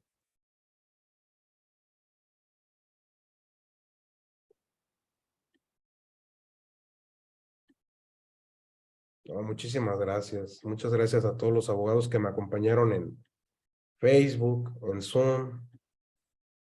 Muchas gracias. Y una disculpa a los abogados que no pudieron entrar. Mis disculpas. Y bueno, pasamos con las preguntas. Si alguien más tiene una pregunta, con mucho gusto se las voy a estar contestando. Sí, tenemos algunas otras preguntas que fueron realizadas por escrito. Tenemos la pregunta de Carlos Alberto Ramírez, que preguntaba sobre si el imputado es inocente. ¿Se le puede reparar el daño por el tiempo que ha estado privado de libertad? Otra pregunta que también tenemos es de César Augusto Morales, que también dice: estimado abogado, ¿cree usted que si el Estado asume sus obligaciones como deben, estos delitos terminen? Muy bien. La primera pregunta se cortó mero a la mitad. ¿Cómo? ¿Me puedes repetir la primera pregunta? ¿Cómo se Sí. cortó? ¿Qué pasa si el imputado es inocente? ¿Se le puede reparar el daño por el tiempo que ha estado privado de libertad? Muy bien. Muchas gracias, mi estimada Lucía. Efectivamente, el derecho penal atañe a varias partes. Actualmente tenemos, como lo establecía, cualquier persona puede denunciar, pero también hay una estadística de las denuncias donde son denuncias por perjudicar a una persona o nada más por hacerle la vida a cuadritos a una persona. Y sí hay este tipo de denuncias. Por eso existe en México el famoso, la no acción penal. Y esa acción penal, entre paréntesis, para los ministerios públicos le denominan el famoso carpetazo, que lo mandan en archivo temporal. ¿Por qué? Porque la realización de los hechos que llegan a describir en la denuncia no constituye un delito. Y de ahí nace también una cuestión de exclusión, cuando el hecho no atañe a un delito como tal, y si la persona ya llevó el proceso penal y se llega a establecer que no cometió el delito y es evidente que lo hicieron de mala fe y con dolo, el gasto que llevó, ahora sí que contratar un abogado defensor, porque en México es más caro el abogado defensor que cuando eres asesor jurídico. Y eso se los digo porque me ha tocado ser defensor y me ha tocado ser asesor jurídico. Y no es lo mismo cobrar como defensor a asesor jurídico. Entonces, imagínate, a ti te denuncian por un delito y te llegan a establecer, contrata un abogado, porque cuando una persona tiene un problema, sobre todo cuando hablamos en derecho penal, lo que menos quiere es, no sé, una prisión preventiva que tenemos en México, o incluso llegar a estar por una sentencia condenatoria. Entonces, sí se puede el pago, y en este caso, se tendría que encuadrar la cuestión, si por materia penal, que sería a través de un delito, porque también el dar hechos falsos y a sabiendas de que son hechos falsos, también tiene que la constitución de delito. ¿Por qué? Porque en el Código Penal Federal te dice que hasta un abogado, hasta un doctor, hasta un profesionista o hasta cualquiera persona que llegue a dar constitución de hechos falsos, constituye un delito como tal. Pero también hay otra vía que me tocó ver a nivel federal, es, ¿cómo se llama? La reparación del daño cuando, se me olvidó el nombre de este juicio, daño a la moral, el daño a la moral. Cuando una persona, en este caso, por cuestiones de una denuncia, que hubo un caso muy famoso aquí en México de un ginecólogo, que lo llegan a denunciar, en este caso por acoso y que cometió algunas cosas por ahí, ya no digo por cuestiones de que estamos en Facebook, lo denuncian al ginecólogo, se lleva toda la investigación y pues el ginecólogo siempre estableció, ¿sabes qué? Una enfermera pasaba conmigo para la revisión, incluso se ven los videos de ahí de la clínica donde establecen, ¿sabes qué? Nunca se le cometió nada, nunca se le hizo algo indebido y por mientras el doctor tuvo que contratar un abogado, tuvo que ir a las audiencias, incluso le decretaron la prisión preventiva, interponen lo que es el juicio de amparo en contra de la prisión preventiva, en esta medida cautelar. ¿Y qué es lo que sucedió? El doctor se gastó más de 100,000 pesos. Y tú puedes decir, pero una mentira por hacer una denuncia no tiene una repercusión, sí la tiene. Y sí se tiene que pagar esos efectos. Entonces, esto se puede ir tanto en materia penal y en materia civil en cuanto al daño a la moral. Entonces, solamente me ha tocado una ocasión y fue a nivel federal cuando demandan ese tipo de acciones. Entonces, imagínate una persona, un abogado, un doctor, algún arquitecto que nada más digan, ¿sabes qué?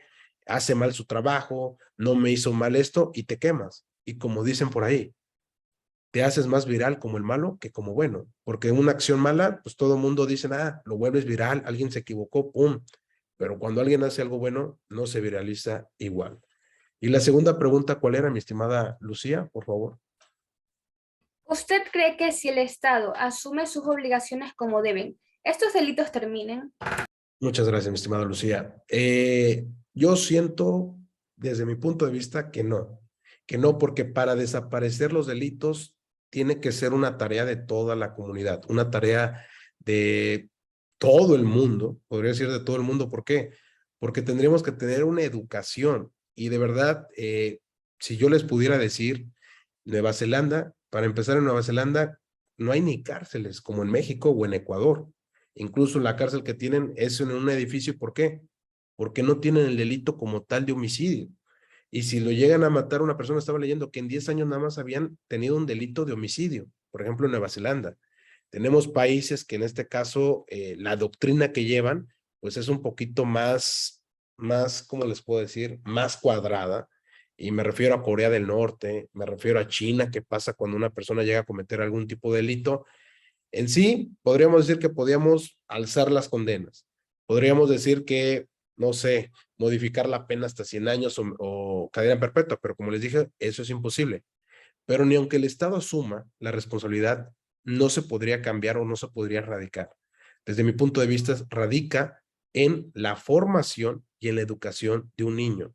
Porque es como, yo veo a los niños, yo ahorita que soy papá, que si a un niño tú le das amor, si a un niño tú le das educación, lo vas acompañando durante sus estudios, y esto te lo puedo establecer como abogado penalista, que he ido a centros penitenciarios, que he conocido a personas que han cometido delitos, que ya están sentenciados. Gran parte de esta comunidad que están sentenciados, ¿qué es el común denominador? Familias disfuncionales, pobreza, violencia intrafamiliar. Por ejemplo, gran parte de los que han sido violadores fueron violados también ellos. Entonces, es un círculo vicioso que se da. No es que no los estoy, ¿cómo te puedo decir? No estoy a favor de que porque les sucedieron estas cosas tengan que hacerlo. Simplemente podría decir que es la pregunta más difícil, ¿cómo acabar este problema? Y lo que te puedo decir es con pura educación, mi estimada Lucía. Listo, tenemos otra pregunta sobre Miguel Tola que dice, ¿qué opina usted sobre el femicidio dicho en México y femicidio en Ecuador respecto a su aproximación a los escenarios viejos y nuevos contextos de la normativa mexicana y ecuatoriana? Y lo cito con este eslogan, ¿Esto buscan las mujeres o es problema del hombre? Muy bien. Voy a responder con lo último que establece. Es problema porque el feminicidio es muerte por género, por cuestión de género y tiene que ser mujer. Pero no nada más el que llega a fallecer, pues en este caso, el homicida no tiene que ser forzosamente hombre. También puede ser una mujer que mata a otra mujer. Y un caso que vimos muy famoso cuando era niño, de la cantante Selena o Selena, como le lleguen a denominar, y es que ahí nos damos cuenta que la cuestión de cuando una persona fallece, pues la situación es que no importa quién fue, simplemente es que se debe de castigar y se debe de dar esa pena, y efectivamente, al dar una pena, pues lógicamente es hablar, como te puedo decir, como lo dijo mi estimado Josué, que llega a establecer, él dice él, sí, se escucha muy bien en Ecuador, se escucha en el artículo 77 como lo que dice, y el parámetro que yo te puedo decir, nuevo o viejo que tengamos tanto en México o en Ecuador, es que realmente lo que debe de modificar en la ley es el protocolo de la reparación del daño, que este protocolo de la reparación del daño, por ejemplo, lo que dice mi estimado Joseph, me suena increíble en el sentido de que se llegue a establecer de que el propio Estado debe de pagar, pero de que suceda en Ecuador o de que suceda en México es imposible, porque imagínense, estaba viendo que en el país donde está este presidente Bukele, pues muchos dicen es violatorio de derechos humanos, pero ¿cómo logró un presidente en este país que en 100 días no se cometiera el delito de homicidio? Entonces, lo que está pasando tanto en México o en Ecuador es un fenómeno sin precedentes. ¿Por qué? Porque de acuerdo a la criminología es que muchas veces lo que está sucediendo al tener, no sé, más información, al tener incluso lo que es esta tecnología del celular, pues llega a incrementar o llega a cambiar el perfil psicológico de una persona, que hasta incluso hay criminólogos que estudian estos perfiles. ¿Y qué es lo que sucedía? Es que también esas películas, y no digo películas, sino todos los traumas que llevaron desde un niño, van formando este tipo de asesinos. Hay un estado que subí en Facebook, ahorita que me acuerdo, que es el monstruo de Catepet. Vean así, pónganle en internet el monstruo de Catepet y les puedo decir que es el feminicidio, el monstruo de todo el mundo. ¿Por qué? Porque mató casi aproximadamente a más de 300 mujeres en México. Entonces, lo que yo te puedo decir que realmente de nada sirve cambiar una ley, de nada sirve cambiar alguna sanción, si el problema lo que tenemos es en la sociedad. ¿Cuántas veces sabemos de que algún amigo golpea a su esposa? ¿Cuántas veces hemos visto que el amigo deja ridículo en su esposa? Porque deben de saber que hay un parámetro de violencia en México. Desde el momento en que te pide tu celular, desde el momento, no sé, que se porta grosero, y todo esto va acumulando, ahora sí que la violencia va avanzando. Y cuando la mujer ya representa golpes o alguna situación, pues hay mujeres que llegan a desaparecer y hay mujeres que las encuentran muertas. Y hay un caso que se dio, no nada más el de Devani, hay otro caso en México, donde como el esposo mata a la esposa. Y no nada más esos casos. Hubo otro caso, que hasta incluso está en Netflix, el caso de la niña Paulette, que realmente no se sabe cómo desapareció la niña, pero es un caso como, mataron a la niña. Mataron a una niña que estaba muy chiquita. Y lo que te puedo decir, que respecto al futuro y al antecedente que tenemos en México, es que realmente la modificación lo que debemos hacer es en la sociedad, mi estimada Lucía. Tenemos otra pregunta de María Vélez, donde dice, doctor, ¿qué sucede con las personas procesadas y no encuentran con dinero para contratar a un defensor? Acá en Ecuador el ministerio lo designa un defensor público. ¿Sucede lo mismo en México? Muy bien, sí, sucede lo mismo en México. En México tenemos, de acuerdo al artículo constitucional, parte del 16, parte 19 y 20, hacen vinculatorio a lo que es al sistema penal que tenemos en México. Y acá tenemos una institución que se llama Instituto de la Defensoría Pública Federal. Y en ese Instituto de la Defensoría Pública Federal tenemos defensores penales de cada estado. Entonces, en cada estado de la República hay defensores que cuando una persona no cuente con recurso alguno para pagar alguna defensa, el Estado les va a proveer para que pueda llevar su caso. Entonces, aquí en México no es problema el que no tenga dinero la persona. ¿Por qué? Porque el defensor es para el imputado, pero el asesor jurídico, pues también, si la persona no cuenta para que un abogado le lleve su caso y llegue a establecer la reparación del daño, pues el Estado le va a otorgar la cuestión tanto de asesor jurídico y de defensor, mi estimada Lucía. También usted estaba conversando sobre algunos casos que pasaban en México. Nosotros tuvimos un caso en Ecuador que fue muy viral sobre la abogada María Belén Bernal. Justamente Norma Paguay nos comenta sobre ese caso donde dice que está involucrado el personal de la Policía Nacional. ¿Qué opina usted? ¿Será acaso un delito de Estado o netamente por un delito intelectual personal? Muy bien. Cuando doy un punto de vista, tendría que dar la investigación como tal qué sucedió en ese caso, porque no te podría dar una respuesta, porque en primera desconozco el contexto, qué es lo que sucedió, ¿no? Pero realmente lo que me ha enseñado la experiencia es que muchas veces el propio gobierno hay tintes políticos. Y estos tintes políticos, yo te puedo hablar por México, por casos de México, que como un fiscal llega a manipular toda una investigación. Hasta incluso presidentes llegan a manipular o de establecer, ¿sabes qué? Fiscal, haz esto. Y el gran problema que tenemos, por ejemplo, de México, es la cuestión que actualmente, en algunos estados, el que llega a designar el fiscal del estado es el gobernador. Y eso está mal, porque la designación de un fiscal, que es quien va a investigar los delitos, no lo debe designar, porque el día de mañana que lleguen a cometer algún delito y tiene tintes políticos, entorpece la investigación. Hubo un caso que se llama el de la guardería ABC, cuando murieron muchos. ¿Cuántos murieron? No recuerdo el número, pero fueron varios niños que murieron en la guardería quemados. Entonces, nunca se les hizo justicia a los niños. Fallecieron. ¿Y qué es lo que se demostró años después? Que tuvo tintes políticos. Entonces, del caso, no te daría respuesta. Sí, con mucho gusto investigo y respondo esa pregunta para otra ponencia, ya teniendo la información, mi estimada Lucía. Muy bien. Cerrada la ronda de preguntas, es un gran placer haber compartido esta noche con cada uno de ustedes para efectos de fortalecer el desarrollo jurídico y técnico relativo al feminicidio.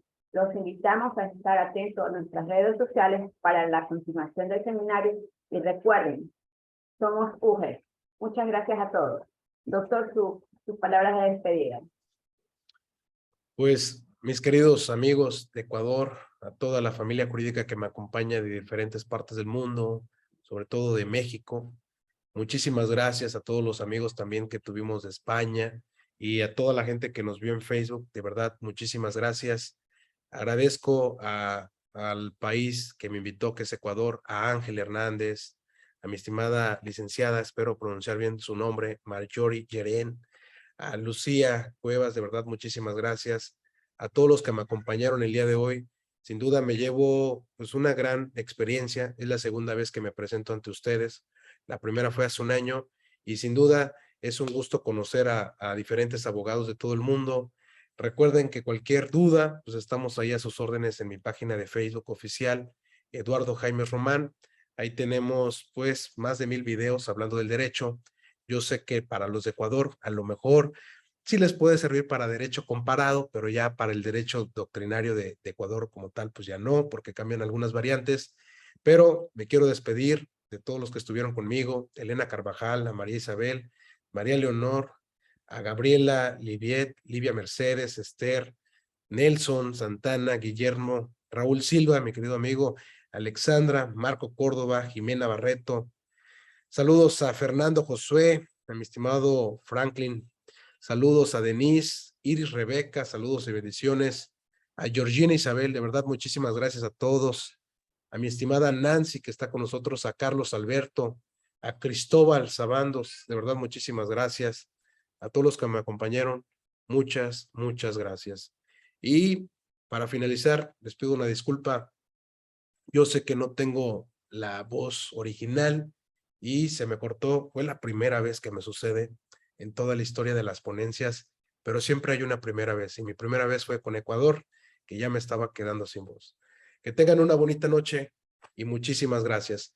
Voy a estar en Facebook, no me voy a desconectar de aquí de Zoom, porque voy a leer los comentarios. Estoy viendo de Allison, los comentarios que están escribiendo. Me voy a conectar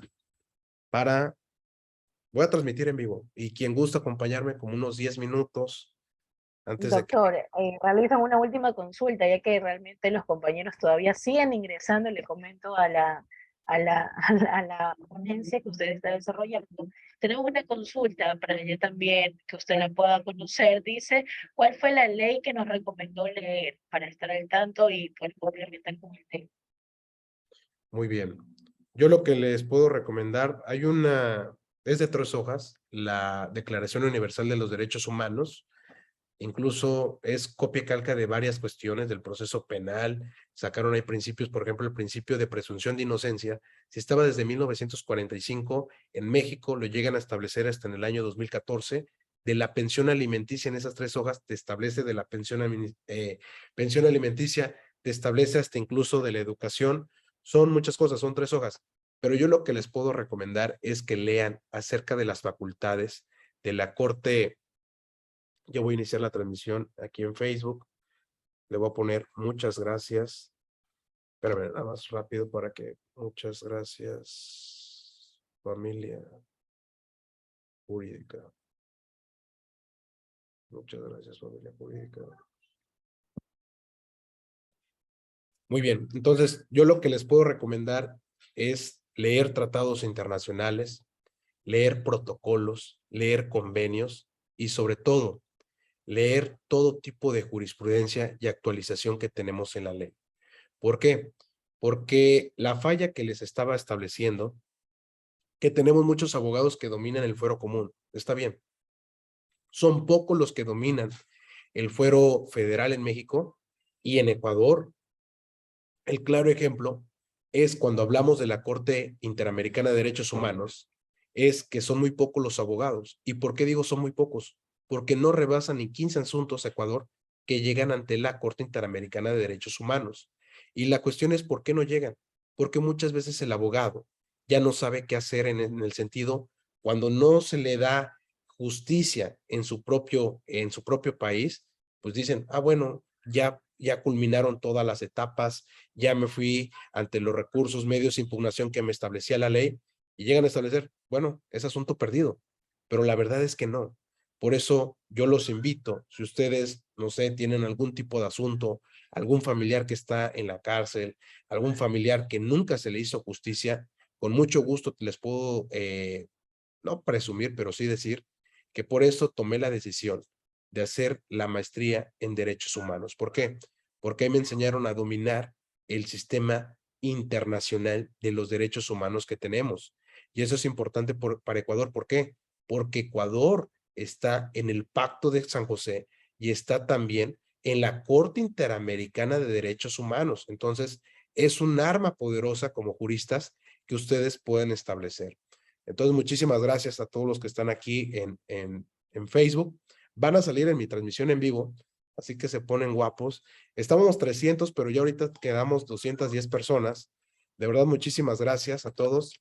Y vamos con la transmisión en vivo. Van a salir con su permiso, aquí para que quede el recuerdo.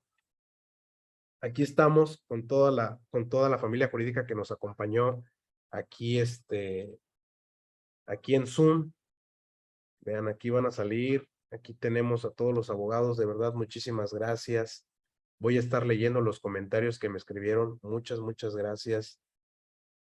Yo sé que la ponencia estaba para 40 minutos, sinceramente, pero ya vamos para las 2 horas. Y créanme que a pesar de que tengo la garganta destruida, pues estamos aquí con mucho amor transmitiendo. Muchísimas gracias a todos los abogados que compartieron y que estuvieron conmigo aquí en Zoom. Muchas gracias.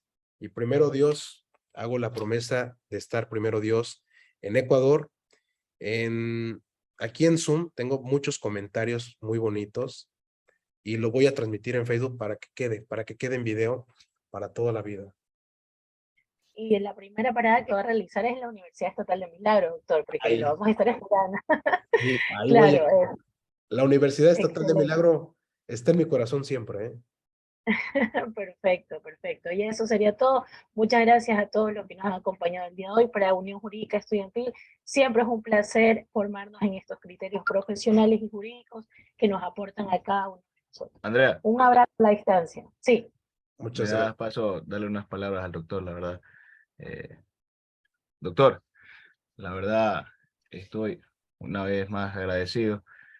Es la segunda ponencia que usted nos aceptó. Y fíjense que el doctor imparte talleres y también cursos. Bueno, algunos tienen costo, otros son gratuitos. Y es verdad, lo que más me sorprendió, porque nunca había visto un taller tan extenso de varias horas. Creo que ¿cuántas horas? 5 o 6 horas, creo que fue el 9. ¿Cuántas horas 9 fue? horas el de largo. 9 horas, sí, sí, 9 horas, ¿no? Imagínense el amor que tiene a su carrera y también a sus estudiantes. Entonces, yo la verdad, pues, desde Ecuador le envío un fuerte abrazo y gracias una vez más por darnos ese espacio y la verdad, pues, esperemos el próximo año con la bendición de Dios, esté en Ecuador, este milagro, esté en Guayaquil y pues también en la capital. Entonces, eso de mi parte, mi nombre es Ángel Hernández y soy el presidente de la escuela de la carrera, bueno, de la Facultad de Ciencias Sociales, Educación Comercial y Derecho. Éxitos a todos y Dios los bendiga y gracias a usted, doctor. Muchísimas gracias, mi querido Ángel. Y primero Dios, la primera universidad que voy a ir va a ser la Universidad Estatal de Milagro. Les agradezco a todos la invitación y por estar conmigo de 40 minutos, pues ya vamos 2 horas. Muchísimas gracias, Ángel, a todos los que hicieron esto realidad. Aquí continúo. Muchísimas gracias a los que nos mandan, me encanta. Voy a leer los comentarios. Dice, felicidades a mi querido profesor Eduardo Jaimes, excelente ponencia, muchas gracias.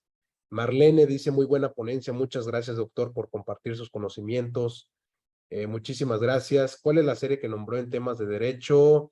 Bueno, son mis videos los que nombré. Los otros, ¿cómo se llama? Las series son series de criminales, ¿no? Y dice, mi estimada Gardenia, gracias por el aporte de compartir experiencias y conocimientos. Muchas gracias.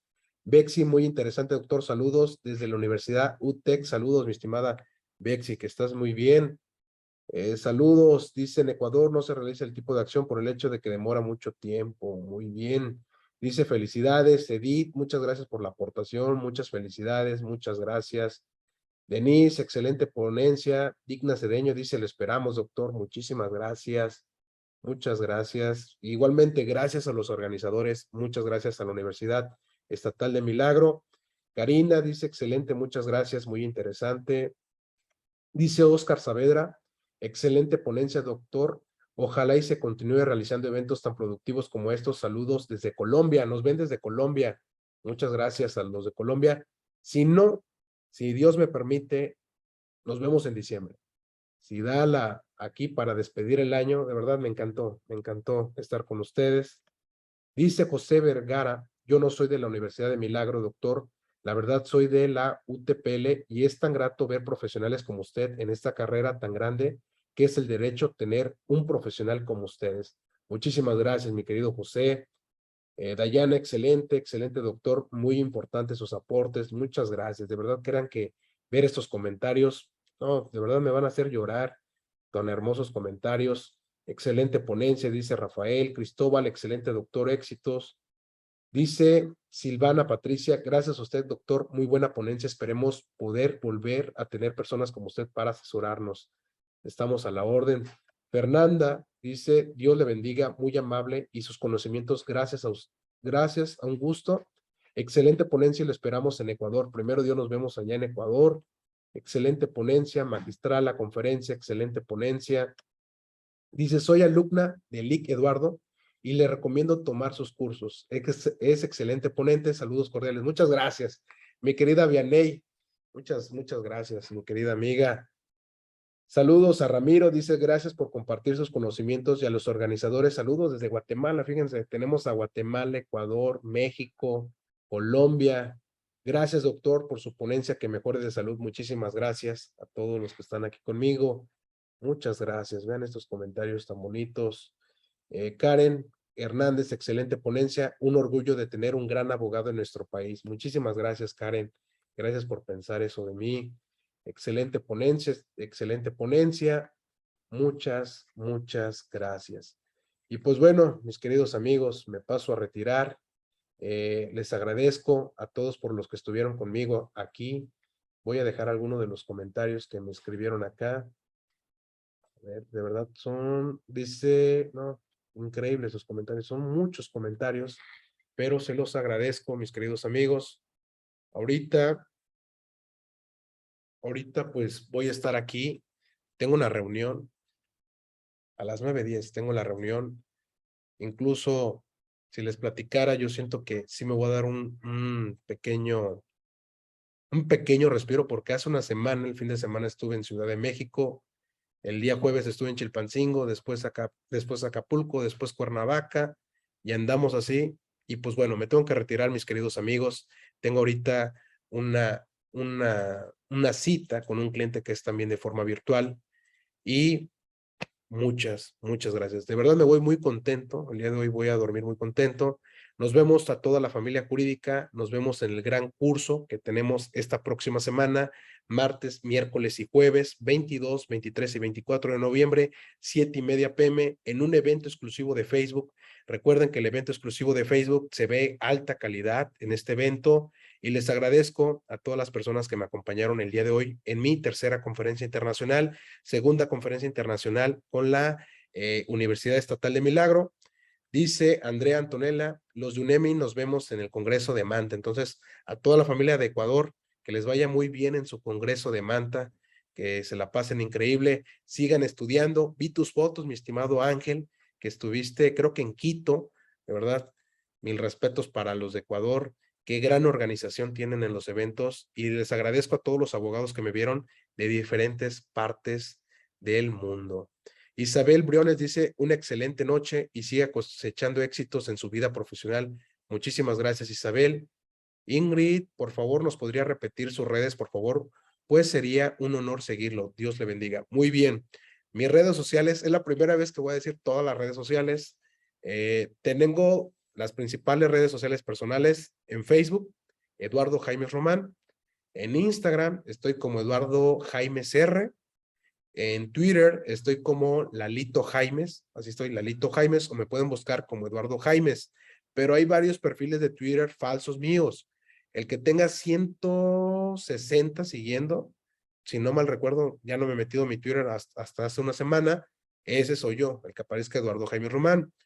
En YouTube tenemos esta transmisión la voy a subir en YouTube. Tengo mi perfil que aparece como Eduardo Jaimes Román, y tengo un canal de YouTube que apenas voy iniciando desde hace un mes, que es de viajes. Entonces también estoy compartiendo mis viajes en YouTube. Aparezco en YouTube como Lalo TV. En TikTok aparezco como Eduardo Jaimes y como Lalo TV. Y las páginas que tengo en Facebook secundarias es en Lalo TV, que les quiero agradecer porque uno de mis reels alcanzaron más de 100,000 vistas. Muchísimas gracias. 100,000 vistas es bastante, que incluso yo les puedo decir como un video. El video más viral que tengo en Facebook es de 100,000 vistas. Y el video de 100,000 vistas dura 5 horas hablando de derecho penal. Baja la voz, bebé, por favor. Y el Reels, que dura 13 segundos, tiene 100,000 vistas. Y digo, ¿cómo me maté haciendo un video de 5 horas hablando de derecho penal y un video de 13 o 15 segundos alcanza esa viralidad? Entonces, son cuestiones que nunca voy a entender en la vida. Entonces, esas son mis redes sociales. Tengo una página de capacitación jurídica que aparece como Instituto Jurídico Internacional, y la página del despacho, ya que soy abogado litigante postulante, la página del despacho es Jaimes Abogados. Entonces, esas son mis redes sociales para que me sigan. Les agradezco de todo corazón a todos los que me acompañaron el día de hoy, y me despido de ustedes con esta transmisión desde Zoom. Cuídense mucho, mi querida familia jurídica, y nos vemos, primero Dios, con más clases de derecho. Un honor estar con ustedes, y nos vemos con más clases. Hasta un próximo encuentro, Paseo. Gracias. Hasta luego, amigos. Bonita noche y que Dios los cuide.